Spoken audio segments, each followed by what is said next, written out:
क्या आप जानते हैं कि जमीयत उलमाए हिंद भारत का सबसे बड़ा मुस्लिम संगठन है। इस संगठन ने भारत में सबसे ज्यादा मुस्लिम राजनेता पैदा किए। इसमें जुड़ने वाले लोगों की संख्या 1 करोड़ से अधिक है।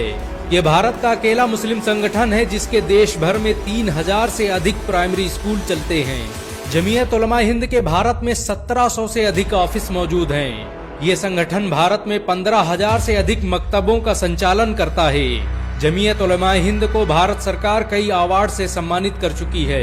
ये शिक्षा के क्षेत्र में काम करने वाला भारत का सबसे बड़ा मुस्लिम संगठन बन चुका है। जमीयत उलमाए हिंद की स्थापना 23 नवंबर 1919 को दिल्ली में की गई थी। इसका मकसद भारतीय मुसलमानों के अधिकारों की रक्षा करना और भारत को अंग्रेजों के चंगुल से आजाद करवाना था। जमीयत उलमाए हिंद ने भारत को सबसे बड़े वैज्ञानिक और राजनेता दिए। 20वीं सदी के अधिकतर राजनेता जमीयत की विचारधारा से प्रभावित थे।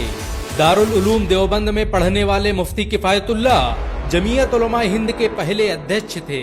मुफ्ती किफायतुल्ला ने ही महमूदुल हसन और हकीम अजमल खान के साथ मिलकर जामिया मिलिया इस्लामिया की स्थापना की थी ताकि भारतीय शिक्षा तंत्र को अंग्रेजों के चंगुल से आजाद करवाया जा सके। आजाद हिंद सरकार में देश के पहले गृह मंत्री रहे मौलाना उबैदुल्ला सिंधी जमीयत उलमाए हिंद के कार्यकर्ताओं में से थे। जमीयत उलमाए हिंद द्वारा चलाई जा रही जमीयत सुपर 40 नाम की योजना के तहत हर साल 40 मुसलमानों को IAS और IPS की मुफ्त शिक्षा दी जाती है। जमीयत हर साल 100 बच्चों को IIT और नीट की मुफ्त शिक्षा उपलब्ध करवाती है। जमीयत उलमाए हिंद जकात फाउंडेशन के साथ मिलकर हर साल 500 से अधिक मुस्लिम छात्रों को सिविल सर्विस सेवाओं की तैयारी करवाती है। दारुल उलूम देवबंद की कोख से जन्मी जमीयत उलमाए हिंद आज भारत का सबसे बड़ा मुस्लिम संगठन बन चुकी है। इस संगठन में जुड़ने वाले लोगों की संख्या 1 करोड़ से अधिक है। बहुत कम लोग जानते हैं कि इंकलाब जिंदाबाद का नारा देने वाले हसरत मोहानी जमीयत उलमाए हिंद के संचालकों में से थे। उन्होंने ही भारत की आजादी की रूपरेखा तैयार की थी। खिलाफत आंदोलन की पहली मीटिंग का नेतृत्व जमीयत उलमाए हिंद ने ही किया था। आपको ये जानकर शायद हैरानी हो कि जमीयत उलमाए हिंद के अध्यक्ष मौलाना महमूदुल हसन ने ही 1920 में गांधी को महात्मा का लक़ब दिया। उनका ये नाम इतना मशहूर हुआ कि गांधी पूरी दुनिया में महात्मा गांधी के नाम से याद किए जाने लगे। भारत की आजादी का नेतृत्व करने वाले संगठन इंडियन नेशनल कांग्रेस के 9 से अधिक प्रेसिडेंट मुसलमान रहे, जिनमें अधिकतर लोग जमीयत उलमाए हिंद के मेंबर थे। जमीयत उलमाए हिंद ने भारत की आजादी के लिए कांग्रेस के साथ मिलकर काम किया। खिलाफत आंदोलन की शुरुआत जमीयत उलमाए हिंद ने ही की थी।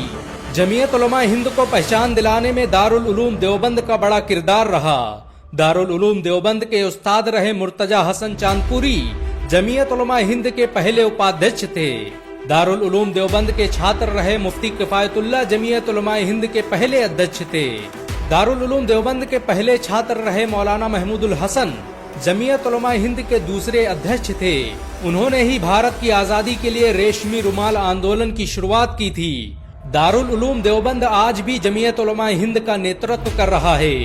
दारुल उलूम देवबंद के मोहतमिम मौलाना अरशद मदनी जमीयत उलमाए हिंद के राष्ट्रीय अध्यक्ष हैं। जमीयत उलमाए हिंद मीम के जनरल सेक्रेटरी रहे मौलाना महमूद मदनी भी दारुल उलूम देवबंद के छात्र रहे हैं।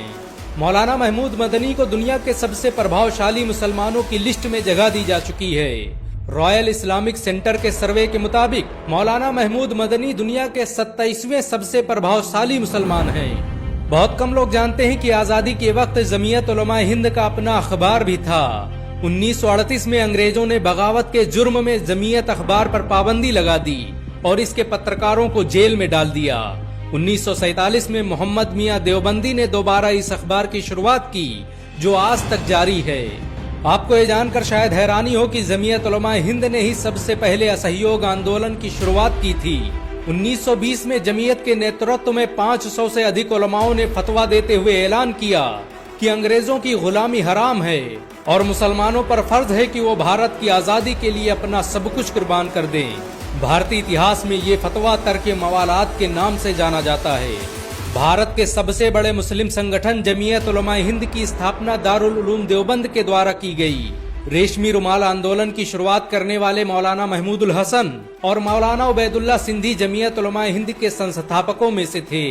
1916 में शेखुल हिंद और तुर्की के युद्ध मंत्री अनवर पाशा के साथ मिलकर भारत को आजाद करने की जो योजना बनाई उसने भारत से अंग्रेजी सल्तनत को उखाड़ फेंका। दारुल उलूम देवबंद और जमीयत उलमा हिंद द्वारा चलाए गए इस आंदोलन के बारे में सर रोलेट ने लिखा कि ऐसी रणनीति को देखकर ब्रिटिश हुकूमत हक्का बक्का रह गई। जमीयत उलमा हिंद ने भारत में कई बड़े राजनेता पैदा किए। जमीयत उलमा हिंद असम के प्रदेश अध्यक्ष रहे मौलाना बदरुद्दीन अजमल आज भारत के सबसे बड़े मुस्लिम राजनेताओं में से हैं। मौलाना बदरुद्दीन अजमल द्वारा स्थापित किए गए मदरसों, स्कूलों और अस्पतालों से आज पूरा असम फायदा उठा रहा है। जमीयत उलमा हिंद के जनरल सेक्रेटरी रहे मौलाना महमूद मदनी राज्यसभा सांसद के रूप में अपनी सेवाएं दे चुके हैं। बहुत कम लोग जानते हैं कि जमीयत उलमा हिंद अब तक लाखों लोगों का मुफ्त केस लड़ चुकी है। असम में जब लाखों मुसलमानों का नाम एनआरसी की लिस्ट से बाहर हो गया, तब जमीयत उलमा हिंद ने करोड़ों रुपए खर्च करके उनका नाम एनआरसी में शामिल करवाया। जमीयत उलमा हिंद आतंकवाद के केस में फंसे लाखों बेकसूर मुसलमानों का केस लड़ चुकी है। ये भारत का अकेला मुस्लिम संगठन है जिसके पास अपनी लीगल टीम है। जमीयत उलमा हिंद जमीयत फोर्स का भी संचालन करती है। इसके तहत युवाओं को जूडो, कराटे और फाइटिंग इत्यादि की ट्रेनिंग दी जाती है। जमीयत यूथ क्लब के तहत हर साल 12 लाख से भी अधिक नौजवानों को ट्रेनिंग दी जाती है। इसका मकसद ऐसे लोगों को तैयार करना है जो जरूरत पड़ने पर देश की सुरक्षा में अपना योगदान दे सके। जमीयत उलमा हिंद की मॉडर्न मदरसा एजुकेशन योजना के तहत मदरसों से निकलने वाले बच्चों को मेडिकल और इंजीनियरिंग की तालीम दी जाती है। मदरसों से निकलने वाले इन छात्रों को जामिया मिलिया इस्लामिया के उस्ताद शिक्षा देते हैं।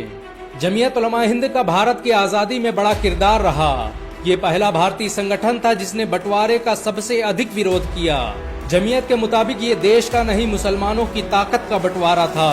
अगर देश विभाजित न होता तो आज भारत में 65 करोड़ से अधिक मुसलमान होते। बहुत कम लोग जानते हैं कि भारत छोड़ो आंदोलन को जमीयत उलमा हिंद ने ही स्पॉन्सर किया था। 1930 में नमक कानून तोड़ने के जुर्म में जमीयत उलमा हिंद के बहुत से कार्यकर्ता जेल में डाल दिए गए। अंग्रेजों का विरोध करने के जुर्म में जमीयत उलमा हिंद के उपाध्यक्ष किफायतुल्लाह देहलवी 6 महीनों तक जेल में बंद रहे। जमीयत उलमा हिंद आज बड़े पैमाने पर रिलीफ कैंप चलाती है। मुजफ्फरनगर दंगों के बाद जमीयत ने अपने पैसों से कई हजार घर बनवाए ताकि विस्थापित मुसलमानों को बसाया जा सके। देश पर जब भी कोई आपदा आई, जमीयत उलमा हिंद हमेशा भारत के साथ खड़ी रही। जमीयत उलमा हिंद को भारत का सबसे प्रभावशाली संगठन माना जाता है। जमीयत के दबाव में ही भारत सरकार ने मस्जिद अक्सा को फिलिस्तीन का हिस्सा बताते हुए इजराइल को एक देश के रूप में मान्यता देने से इनकार कर दिया।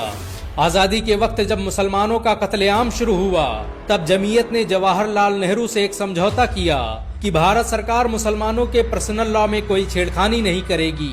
इसी के बाद भारत में मुस्लिम पर्सनल लॉ बोर्ड को कानूनी मान्यता मिली। बाबरी मस्जिद का केस लड़ने में जमीयत उलमा हिंद का बड़ा किरदार रहा।